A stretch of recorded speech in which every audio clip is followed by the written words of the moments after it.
yang saya hormati dan saya kangenin ya, kayaknya udah lama nggak ketemu. Gus Lutfil, walaupun kita sering meeting, cuman kita jarang ketemu. Dan dari beliaulah eh, apa eh, image dari TDA itu untuk di 7.0 terbentuk dengan arti-arti yang dibuat oleh beliau. Terus kemudian ada Daeng Fitriadi yang di periode 7.0 ini memastikan wilayah-wilayah aktif ya dengan pengembangan wilayahnya. Kemudian yang saya hormati dan kangenin kawan-kawan TDA Jaksel, mulai dari Mbak Dianita, terima kasih atas sumbangsihnya, atas kontribusinya, dan uh, Doni yang mudah-mudahan dikuatkan di periode 7.0 selama mengemban amanah menjadi Ketua TDA Jakarta Selatan. Terus kemudian tadi saya familiar banget dengar suaranya Mas Abraham ya pas awal tadi masuk, dan luar biasa penyampaiannya tadi, lugas, dan apa namanya, memang sesuai dengan kondisi yang saat ini. Dan mudah-mudahan kita doakan orang tua beliau segera selalu diberi kesehatan. Kemudian ada Pak Idan yang beberapa hari lalu kita ketemu. Memang saya amazed dengan style rambutnya yang sekarang. Uh, ya memang luar biasa Pak Idan. Memang dari dulu saya udah ketemu. Ya mudah-mudahan dengan pengembangan amanah di periode kalau nggak salah 4.0 ya, dan di ketua TDA Jaksel sebelumnya, yang mudah-mudahan bisa menjadi berkah dan membawa perkembangan bisnisnya semakin berkembang. Terus kemudian ada Pak Syam, terus kemudian ada kawan-kawan dari TDA Jaksel, kawan-kawan pengurus dari TDA Jaksel yang lainnya yang saya hormati dan saya sayangi. Memang Jakarta Selatan ini saya sering lihat video dokumenter di apa namanya di uh, televisi ya, di YouTube. Ini mohon maaf suaranya agak berbarengan dengan pengumuman vaksinasi di komplek, jadi agak sedikit bising. Jadi Jaksel mempunyai ciri khas budaya sendiri di Jakarta gitu ya. Dan ada bahasa Jaksel, jadi bahasa mempunyai ciri khas sendiri di Jakarta Selatan. Terus kemudian dengan Sertina ini kalau saya melihat well prepare banget ya, pengurusnya luar biasa, dan saya memberikan applause ya buat kawan-kawan pengurus yang berada sekarang dengan Sertina yang sampai dengan virtual background-nya pun dipersiapkan gitu. Dan tentunya mungkin kawan-kawan sudah tahu atau mungkin belum tahu bahwa sebenarnya kantor TDA nasional itu ada di Jakarta Selatan,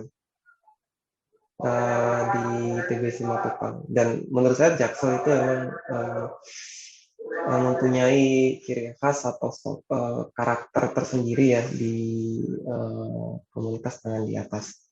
Nah, saya sambil baca contekan. Jadi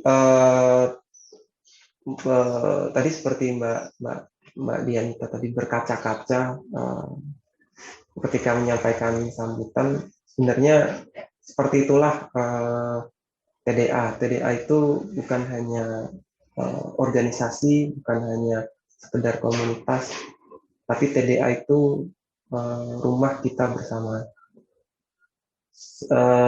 Selayaknya rumah ya, ketika kita masuk ke rumah kita merasa nyaman, humi, dan di situ memang TDA itu rumahnya entrepreneur seperti kita ini yang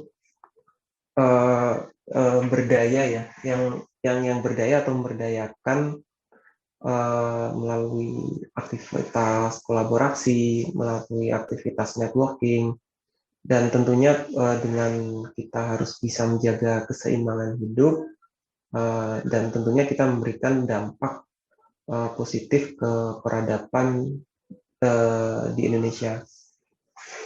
Dan di sini memang temanya masih tetap sama yang kita tetap bawa dengan kondisi yang pandemi yang memang saya benar-benar merasakan ya di periode 6.0 itu berat sekali pas menjalani setahun terakhir ini. Kita tidak tahu harus ngapain, dan ini pertama kalinya, dan lebih kondisinya tuh lebih tinggi dibandingkan krisis di tahun 2008. Dan ini kita masih terjadi gitu, dan kemungkinan bisa diperkirakan mungkin setahun ke depan ini masih akan terjadi pandemi yang akhirnya membatasi kita untuk bersilaturahmi. Tapi memang di sini kekuatan sebelum saya setelah saya diminta jadi presiden, saya survei dari kawan-kawan, dan ternyata TDA itu kekuatannya itu di silaturahmi, di ikatan. Ketika setahun terakhir di periode 6.0 ikatan itu hilang, hanya bertegur sapa aja di sosial media saat itu, motivasi dari kawan-kawan itu turun. Itu yang terjadi, dan memang itu benar. Kemudian saya mencoba melakukan survei-survei dari kawan-kawan yang ini, ada kawan-kawan yang di beberapa TDA Bali, TDA Bandung, kemudian beberapa TDA yang lainnya, itu ada beberapa motivasinya itu tetap stay, masih bisa bertahan gitu. Dan ternyata ketika saya tanyakan, ternyata mereka aktif melakukan atau menjalankan program KMB atau kelompok mentoring bisnis yang per kelompoknya mungkin 5-10 orang. Dan di sini ternyata ya seperti itulah kekuatan dari ikatan, walaupun memang ada juga yang sampai mentornya itu tidak ahli, bukan ahli ya, mungkin level bisnisnya mungkin setara mungkin sama menti-mentinya atau murid-muridnya, tapi itu memberikan dampak yang cukup signifikan, terutama di motivasi. Memang kita untuk tahun depan pun di bisnis kita tidak bisa membuat rencana, apalagi emang Juni kita sudah optimis nih, wah ini sudah mulai turun, kita siap-siap tancap gas, ternyata gelombang kedua datang gitu ya. Dan ini memberikan sebuah perubahan rencana lagi yang akan kita harus revisi. Dan di sini memang agar itu kita bisa bertahan, kita perkuat dengan ikatan melalui silaturahmi yang sekarang kita bisa lakukan, yaitu online. Contoh silaturahmi yang kemarin diadakan di TDA Surabaya, cangkruan online, dan ternyata itu yang acaranya di program hanya sebentar, itu bisa sampai tengah malam. Dan begitu kangennya kawan-kawan, begitu rindunya kawan-kawan untuk saling berbagi atau berkomunikasi antar satu sama lain. Dan saya berharap nanti di TDA Jaksel dengan masih terjadinya pandemi ini, tetap dikuatkan ikatan antar membernya, yang itu yang bisa menguatkan kita di kondisi yang saat itu, yang akhirnya membawa kita di bisnisnya itu bisa bisa bertahan terutama. Nah, kemudian saya berpesan ke pengurus yang baru ini, Om Doni dengan jajarannya, bahwa memang kita menerima amanah dan menjalankan amanah itu selama 2 tahun ke depan gitu ya. Dan di sini memang perlu diprioritaskan, diutamakan untuk bisnis dijalankan terlebih dahulu. Ketika ada hal-hal yang berhubungan sama bisnis, jalankanlah terlebih dahulu. Nah, kemudian baru untuk waktunya berikutnya yaitu di kegiatan di komunitas ber-PDA.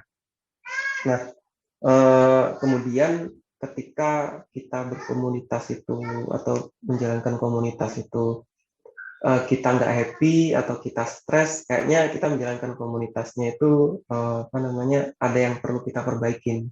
karena harusnya menjalankan komunitas itu salah satu wadah kita juga meningkatkan booster motivasi dan meningkatkan kadar kebahagiaan kita. Bahkan saya pun di grup, di pengurus nasional, di pengurus yang lain-lainnya, ya kita fun gitu ya, kita menyenangkan dalam menjalankan organisasi ini. Dan saya berpesan di di kepengurusan berikutnya, jalankan roda organisasi ini, kemudian keseimbangan hidup dari pribadi, dari bisnis, dan dari organisasi itu bisa berjalan beriringan.